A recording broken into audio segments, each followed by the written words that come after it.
The scream tore through the Hawaiian villa like a knife through silk, sharp and unraveling.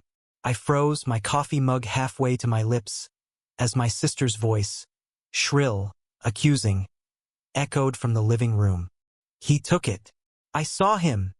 she shrieked, pointing at my 10-year-old son, Ethan, who stood wide-eyed, clutching his toy snorkel. We'd come to Oahu for a family reunion, a chance to mend frayed bonds under the guise of Mom's 60th birthday celebration. The villa, perched on a cliff overlooking turquoise waves, was supposed to be a sanctuary. Instead, it was a stage for betrayal. My sister, Lila, 35, always the golden child, had just accused Ethan of stealing Mom's $10,000 diamond ring, a family heirloom, a symbol of legacy. Dad, towering and red-faced at 65, didn't hesitate. "Get out," he growled, his eyes locked on me, "not Ethan. Both of you. Now." I felt the air leave my lungs. Ethan's small hand trembled in mine as I pulled him toward our suitcases. The weight of their judgment, Lila's smug glare, Dad's unwavering certainty, crushed me. But it was Ethan's soft, "Mom, I didn't do it." That broke my heart. I believed him. I had to. He was my son, curious and clumsy, not a thief. Yet, as we stumbled out into the humid Hawaiian night, the villa's lights fading behind us, I knew this was only the beginning. Lila's accusation wasn't just a misunderstanding. It was a calculated move, and I'd uncover why. The drive to a cheap motel in Honolulu was silent, save for Ethan's occasional sniffles. At 40, I'd faced my share of family drama, Lila's jealousy, Dad's favoritism, but this was different. This was war. I glanced at Ethan in the rearview mirror, his face lit by passing streetlights, and vowed to clear his name. The ring, Mom's pride and joy, was a 2-carat diamond set in white gold, passed down from our grandmother. Lila claimed she'd seen Ethan sneaking near Mom's jewelry box that morning. But Ethan had been with me, building a sandcastle on the beach. The timeline didn't add up. At the motel, I tucked Ethan into bed, his small body curled under thin sheets. "Why does Aunt Lila hate me?" he whispered. I had no answer, only a burning need to protect him. Lila's accusation wasn't just about the ring. It was personal. She'd always resented me. My career as a freelance journalist, my independence, my son. Growing up, she'd been the charming one, the one Dad doted on, while I was the difficult daughter who asked too many questions. Now, those questions would be my weapon. The next morning, I called Mom. Her voice was frail, shaken. "Lila's convinced it was Ethan," she said. "She says she saw him with her own eyes." I pressed her for details, but she was evasive, caught between her daughters. "Just come back, Sarah. We'll sort it out." But I couldn't, not yet. Returning meant facing Dad's wrath and Lila's lies without proof. I needed evidence, and I needed it fast. I started with the villa's security system. It was a long shot, but high-end rentals often had cameras. Posing as a concerned tenant, I contacted the property manager, a cheerful local named Kai. "Any chance you've got footage from yesterday?" I asked, keeping my tone light. Kai hesitated but agreed to check, promising to call back. While waiting, I scoured social media. Lila's Instagram was a curated lie. Smiling selfies with Mom, captions about family love. No mention of the ring, but one photo caught my eye. Lila at a pawn shop in Honolulu, posted 2 days ago. The caption read, "Treasure hunting." My stomach churned. Was she planning to sell the ring and frame Ethan? Kai called back that afternoon. "No cameras inside the villa," he said. "But there's one at the front gate. I can send you the footage." It wasn't much, but it was a start. I spent hours combing through grainy video, time-stamped from the day before. At 10:17 a.m., while Ethan and I were at the beach, Lila's car, a rented red convertible, left the villa and returned an hour later. She'd lied about being home all morning. Ethan stirred on the motel bed, his face still puffy from crying. "Can we go home, Mom?" he asked. I hugged him tightly. "Soon, buddy." First, we're going to fix this. I didn't know how, but I knew where to start. That pawn shop. Lila's smugness, Dad's blind trust. It all pointed to something bigger. I'd spent years chasing stories, uncovering truths. This time, the story was mine, and I'd fight for it. The pawn shop was a dingy storefront tucked between a shave ice stand and a souvenir shop, its windows cluttered with gold chains and faded guitars. The bell above the door jingled as I stepped inside, Ethan trailing behind, his hand gripping mine. The air smelled of dust and desperation, but I kept my focus sharp. I needed answers. The shop owner, a wiry man in his 50s with a crooked smile, looked up from his counter. "Aloha. Looking to buy or sell?" he asked, eyeing us. I forced a smile. "Just browsing. Actually, I'm curious. Do you get a lot of jewelry here? Like, say, a diamond ring?" His expression flickered, just enough to notice. "We get all kinds," he said, non-committal. I pulled out my phone, showing him a photo of Mom's ring from last year's Christmas party. "Anything like this come in recently?"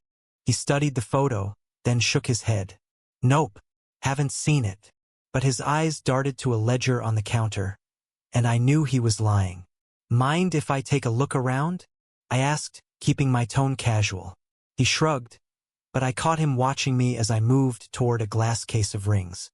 None matched Mom's, but the ledger was my real target. I needed a distraction. "Ethan, sweetie, can you ask the nice man about that guitar over there?" I whispered. Ethan, bless him, didn't hesitate. He trotted over, pointing at a beat-up acoustic. "How much is this one?" he asked, his voice innocent. The owner turned, launching into a sales pitch, and I seized my chance. Flipping open the ledger, I scanned the entries. There it was. Diamond ring, 2-carat, white gold, $8,000. Seller, L. Harper. Lila. My heart raced. The date was 2 days ago, just like her Instagram post.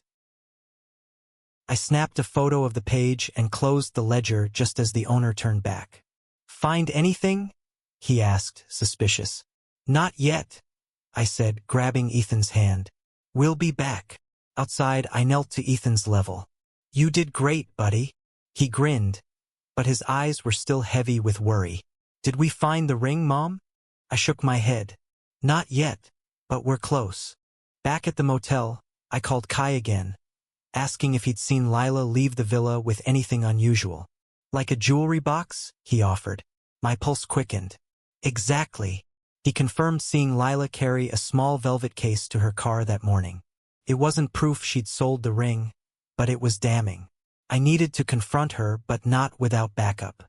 Dad's blind faith in Lila meant I'd need more than a ledger entry to sway him. I reached out to my cousin, Mia, the only family member who'd ever seen through Lila's charm. At 38, Mia was a no-nonsense lawyer who'd moved to Maui years ago. Over the phone, her voice was steady but concerned. "Lila's always been manipulative, Sarah. If she's framing Ethan, she's got a motive. Money? Tension? Both." Mia promised to dig into Lila's finances, leveraging her legal connections. "Give me a day," she said, "and don't confront her yet. She'll twist it." That night, Ethan and I sat on the motel balcony, the distant hum of Waikiki nightlife filling the air. "Why do grown-ups lie?" he asked, staring at the stars. I sighed, pulling him close. "Sometimes they're scared, or they want something they think they can't have. But we're going to find the truth. Okay?" He nodded, but I could feel his doubt. I hated that this was his first taste of betrayal. The next morning, Mia called with a bombshell. Lila had racked up $15,000 in credit card debt, mostly from luxury purchases, designer bags, spa trips, a new watch. "She's broke," Mia said. "Selling that ring would cover a chunk of it." My mind raced. Lila wasn't just jealous. She was desperate. But why frame Ethan? To deflect blame? To hurt me? I needed to see her face to face, but Mia's warning echoed. Not yet. Instead, I returned to the pawn shop, this time alone. The owner recognized me, his smile tighter. Back already? I leaned in, dropping my voice. I know about the ring. L. Harper. 2 days ago. I just need to know if it's still here. He stiffened, then sighed. It's gone. Sold yesterday to a private buyer. My heart sank, but I pressed on. Got a name. He shook his head. Cash deal. No records. Of course. Lila was careful, but not careful enough. I left the shop, my resolve hardening. Lila thought she could ruin my son's reputation and walk away with the cash. She was wrong. I'd find that ring, expose her lies, and make her face the family she'd betrayed. For Ethan, for Mom, for me. The sun was relentless, beating down on Honolulu's streets as I drove to meet Mia at a cafe in Kahala. Ethan stayed with a motel neighbor, a kind retiree who'd taken a shine to him. I couldn't drag him into this next step. Mia was already waiting, her laptop open, a stack of papers beside her. Lila's in deeper than we thought, she said, sliding a bank statement across the table. It showed a $10,000 deposit into Lila's account the day after the ring went missing. She's not just broke, she's reckless. I clenched my fists, anger simmering. She sold Mom's ring to save herself and pinned it on Ethan to cover her tracks. Mia nodded, her eyes sharp. We need proof she took it from the villa. The ledger and deposit are circumstantial. Dad won't listen without something concrete. She was right. Dad's loyalty to Lila was a fortress, built on years of her playing the perfect daughter. I'd need to breach it with undeniable evidence. Mia had a plan. The buyer might still have the ring, she said. If we can track them down, we can trace it back to Lila. She'd already contacted a private investigator, a friend from her law school days, who specialized in recovering stolen goods. He's discreet, she assured me, but it'll take time. Time was the one thing I didn't have. Ethan's trust in his family was fraying, and every day we spent in that motel felt like a surrender. Back at the motel, Ethan was sketching palm trees in a notebook, his face brighter than yesterday. Look, Mom, he said, holding up a drawing. It was beautiful, but the innocence in his eyes stabbed at me. He shouldn't be here, hiding in a cramped room while his aunt painted him as a criminal. I forced a smile. That's amazing, buddy. We're going to fix this soon, I promise. That evening, the investigator, a gruff man named Leo, called with a lead. The pawn shop owner had slipped, mentioned a fancy lady who'd bought the ring for her husband's anniversary. Leo tracked her to a gated community in Kailua. She's got the ring, he said, but she's not talking unless we've got cash or leverage. I didn't have cash, but leverage that I could work with. I spent the night digging into Lila's social media again, cross-referencing her posts with the pawn shop's timeline. A new photo popped up. Lila at a luau, laughing with a man I didn't recognize. The caption read, Island vibes with new friends.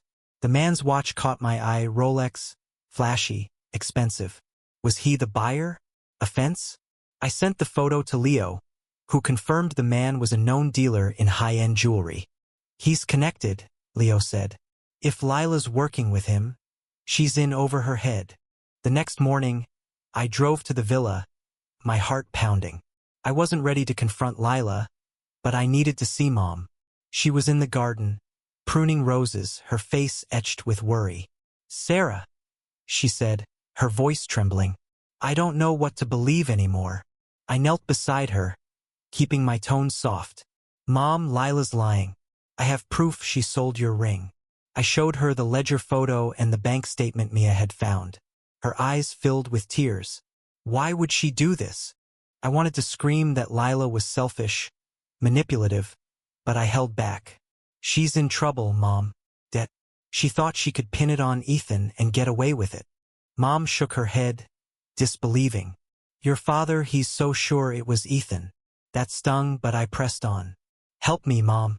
Talk to Dad. Make him see. She nodded, but I could see the fear in her eyes. Dad's temper was a storm we all avoided. As I left, Lila's car pulled into the driveway. She stepped out, sunglasses hiding her eyes, a smirk playing on her lips. "Back to beg?" she asked. I wanted to lunge at her, to demand answers, but Mia's warning held me back. Instead, I smiled tightly. "Not begging, Lila. Just getting started." Her smirk faltered, just for a second, and I knew she was rattled. Back at the motel, Leo called again. The fancy lady had agreed to meet, but only if I could prove the ring was stolen. I had the ledger, the bank statement, and Kai's testimony about Lila's movements. It wasn't enough for a court, but it might be enough for her. I was close, so close, to unraveling Lila's lies. For Ethan, I'd keep pushing, no matter the cost. The meeting with the buyer, a polished woman named Vanessa, was set for a cafe in Kailua. Her manicured nails tapped the table as she studied me, her diamond earrings catching the light. "You're saying my ring is stolen?" she asked, her tone icy. I nodded, sliding the ledger photo across the table. "My sister sold it to the pawn shop. It belongs to my mother." Vanessa's lips tightened, but she didn't deny it. "I paid $8,000, she said. "I'm not just handing it over." I expected resistance, but I was ready. "I don't want trouble," I said. "But I've got evidence and I'm willing to go to the police. Or we can work this out quietly." Vanessa hesitated, then pulled a velvet box from her purse. Inside was Mom's ring, sparkling under the cafe's lights. My breath caught. "Where did you get it?" I asked. She sighed. "A dealer. He said it was clean. The man from Lila's photo." I was right. Vanessa agreed to return the ring if I covered half her cost. $4,000. I didn't have that kind of money, but Mia stepped in, offering to front it with a promise I'd repay her later. "For Ethan," she said over the phone. I swallowed my pride and agreed. The exchange was set for the next day, but I couldn't shake the feeling that Lila was still one step ahead. Back at the motel, Ethan was restless, asking when we could go back to the villa. "Soon," I promised, but doubt gnawed at me. Even with the ring, Dad's trust in Lila was unshakable. I needed more than the ring. I needed Lila to confess. That night, I called Leo again. "Can you get me anything on the dealer? Name, address, anything?" He grunted. "Give me till morning." Morning brought a text from Leo. The dealer, Marcus, lived in a condo near Waikiki. He was known for moving stolen goods, and Lila had been seen with him multiple times. I drove to his condo, my pulse racing. Confronting him was risky, but I was out of options. The building was sleek, modern, with a doorman who eyed me suspiciously. I flashed a fake press badge, left over from a freelance gig, and bluffed my way in, claiming I was writing a story on luxury goods. Marcus opened the door, his Rolex glinting. "Who are you?" he demanded. I didn't flinch. "I know you helped my sister sell a stolen ring. I want answers." His eyes narrowed, but he let me in, probably thinking he could intimidate me. He was wrong. "Lila came to me," he said, leaning back in a leather chair. "Said she needed quick cash." I didn't ask questions. I pressed him. "Did she say why she blamed my son?" Marcus smirked. "She wanted you gone. Said you were in the way." Those words hit like a punch. Lila's jealousy wasn't just petty. It was vicious. She'd used Ethan as a pawn to hurt me, to secure her place as Dad's favorite. I recorded the conversation on my phone, hidden in my pocket. It wasn't admissible in court, but it was enough for Dad. I thanked Marcus, my voice steady despite the rage boiling inside, and left. At the exchange with Vanessa, I held Mom's ring in my hands, its weight both a relief and a burden. Ethan hugged me, his smile brighter than it had been in days. "Is it over, Mom?" he asked. "Almost," I said. The ring was back, but Lila's betrayal still hung over us. I called Mom, telling her I had the ring and proof of Lila's lies. "Come to the villa tonight," she said. "Your father needs to hear this." Driving back, I felt a mix of hope and dread. Dad's temper, Lila's manipulation, it wouldn't be easy. But I had the ring, Marcus's confession, and Mia's support. For the first time, I felt like I could win. Ethan slept in the back seat, his toy snorkel clutched tightly. I'd fight for him, for us, until the truth was undeniable. Lila had started this war, but I'd finish it. The villa's living room was a battlefield, the air thick with tension. Mom sat on the couch, clutching the ring I'd returned, her eyes darting between me and Dad. Lila stood by the window, arms crossed, her face a mask of defiance.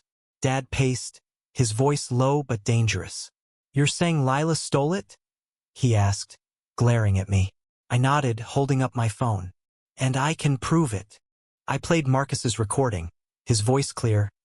"Lila came to me, needed quick cash." Lila's face paled, but she recovered quickly. "That's nonsense," she snapped. "He's lying." Dad's eyes flickered with doubt, but he turned to me. "Why should I believe some shady dealer over my daughter?" I laid out the evidence. The ledger, the bank statement, Kai's footage of Lila leaving the villa. "She sold Mom's ring and blamed Ethan to hurt me," I said, my voice shaking with anger. Lila laughed, sharp and brittle. "You're desperate, Sarah, always playing the victim." But Mom's voice cut through, quiet but firm. "Enough, Lila. I saw the bank statement. Why did you need $10,000? Lila froze, her mask slipping. Dad stopped pacing, his face unreadable. "Answer her," he said. Lila stammered. I was going to buy it back. I just needed time." It was a weak lie, and Dad knew it. For the first time, I saw cracks in his trust. "You accused my grandson," he said, his voice low. "Your nephew." Lila's eyes filled with tears, but they felt rehearsed. "I didn't mean for it to go this far," she whispered. I wanted to believe she felt remorse, but I knew better. This was damage control. Ethan, who'd been listening from the hallway, stepped forward. "I didn't take it, Grandpa," he said, his voice small but steady. Dad's face softened, and he knelt to Ethan's level. "I know, kiddo. I'm sorry." It was the first time I'd seen Dad apologize, and it hit me harder than I expected. But Lila wasn't done. "You're all turning on me," she shouted, storming toward the door. Mom grabbed her arm. "Sit down, Lila. We're not finished." The confrontation stretched late into the night. Lila admitted to selling the ring, claiming she'd planned to replace it before anyone noticed. "I was drowning in debt," she said, tears streaming. "I didn't think anyone would care about Ethan. That was her mistake. We cared. Dad cared." He looked at her like he was seeing her for the first time. "You hurt this family," he said. "You hurt Ethan." Mom suggested Lila repay the family, starting with an apology to Ethan. Lila balked, but Dad's glare silenced her. "Do it," he said.